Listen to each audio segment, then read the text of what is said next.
The most difficult question I want to start with, this guy, is he looking like you? Or there was some other reason? I don't think, no, unfortunately I don't look like him. Maybe I wish I would, but unfortunately I don't. But on the serious note, I mean, last time you were here about a year ago, the time when you announced 2 very large acquisitions and funding round, I have to say it was a bit more silent afterwards. What were you up to in the past 12 months? Oh, I think we've been pretty busy just building the business. We have been a bit more pulled back in a sense.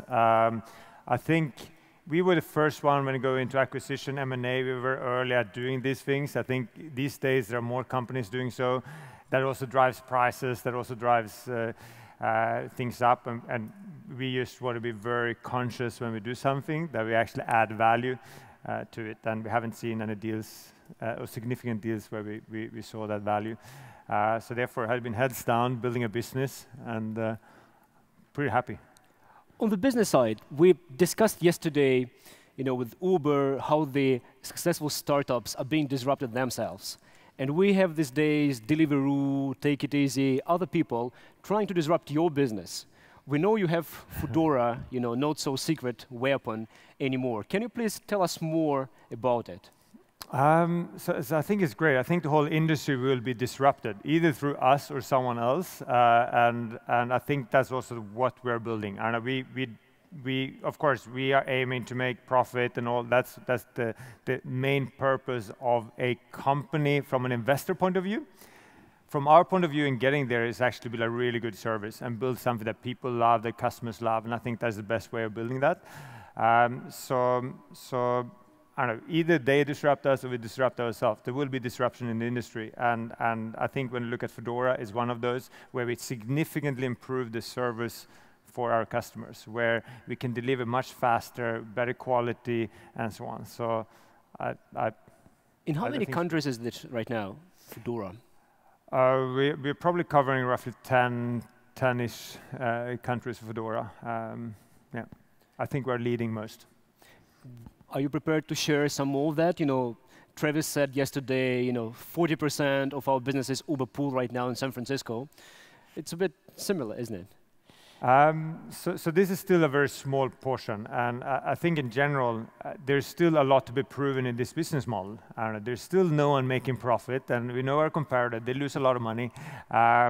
So therefore, for us, we can afford it, and I think we have taken very good steps and we're building very good business, but it's still a very small part of our business. Right.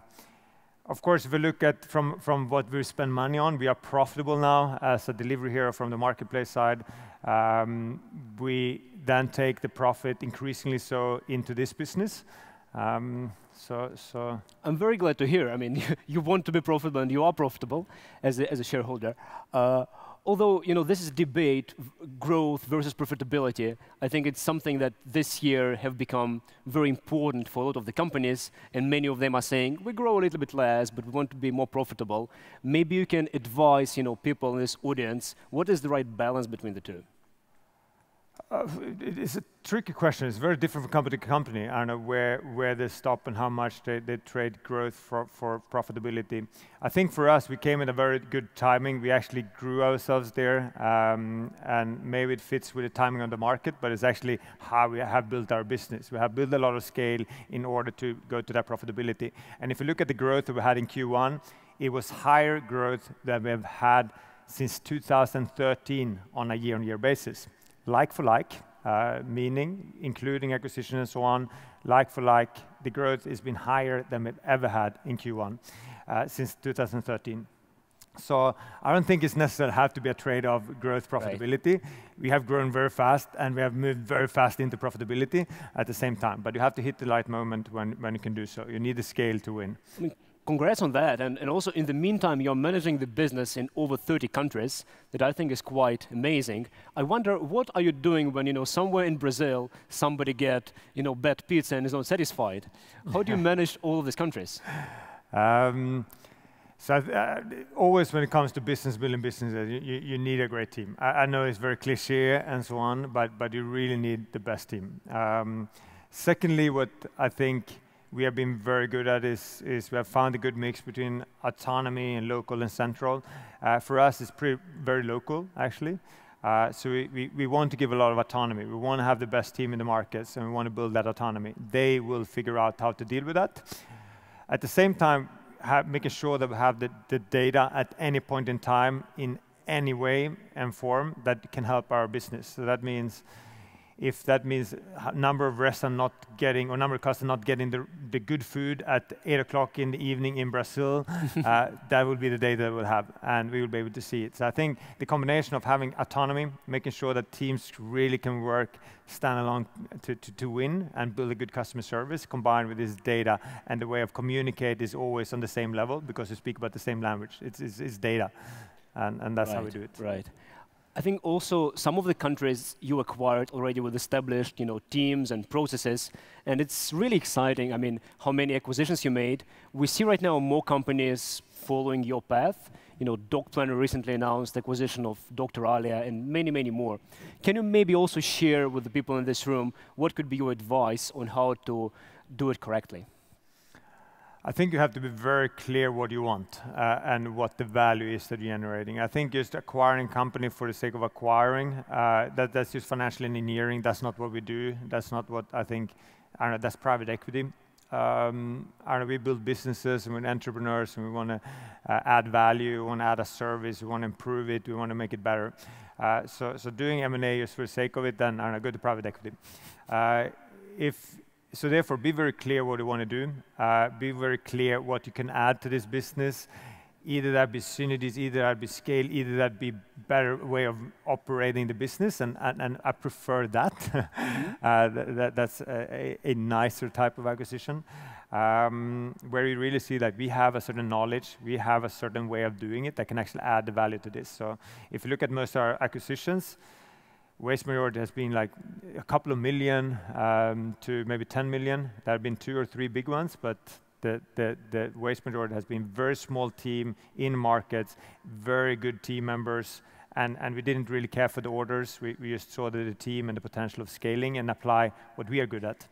But I think you really have to have material value that you can add. Otherwise, you're just financial engineering, and that's not what we do, or anyone who's a... Maybe looking a bit further into future, again, Uber yesterday showed a very interesting vision for how the life going to be in 2020, 30, you name it. What's going to happen in food industry? Massive.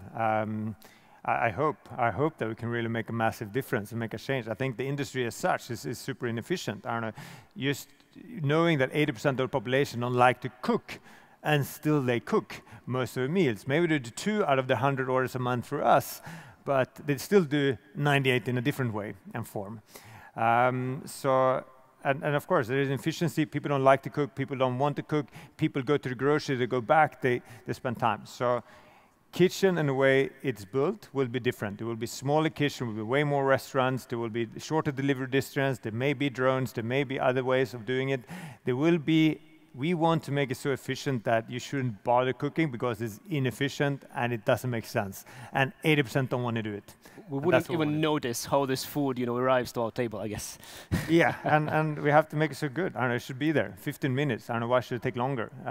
We just have to make sure to build the density of restaurant, that we have to build the speed, the predictability, and so on. And that's how we can build synergies and value for our customer, and we can move that 2 orders per person a month to, I don't know, maybe this 80. The last question, I guess some of the people in the room and myself are also very interested in. Bloomberg leaked news that you would have the IPO very soon, €1 billion, would be raised. Can you comment on this? I wouldn't be able to comment on it. I think the way we think about it is that we don't build this business to IPO. That's not what we do either. We build a business to add value to the customer, and I think it's very important to have that mindset. Therefore, we also want to go to IPO or go public when we feel like we really can leverage that and have an advantage of that. And I think at the time, you wouldn't go IPO and be able to run the way I think where we want to run. We want to have the long-term view. We want to think about the 10 years when we do our investments, and not about the next quarter. So I want to go IPO when I feel like the investors are ready to buy into the story and the vision that I have, and also be willing to take the bets that we are going to take. I don't think this is the mindset of the market at this moment, and we have absolutely no rush. Whenever the market is ready for that story. From 1 to 10 years, as Travis said. From 1 to 10. Excellent. Niklas, thank you very much for that. It was great to have you here. Thank you very much. Appreciate it. Thank you.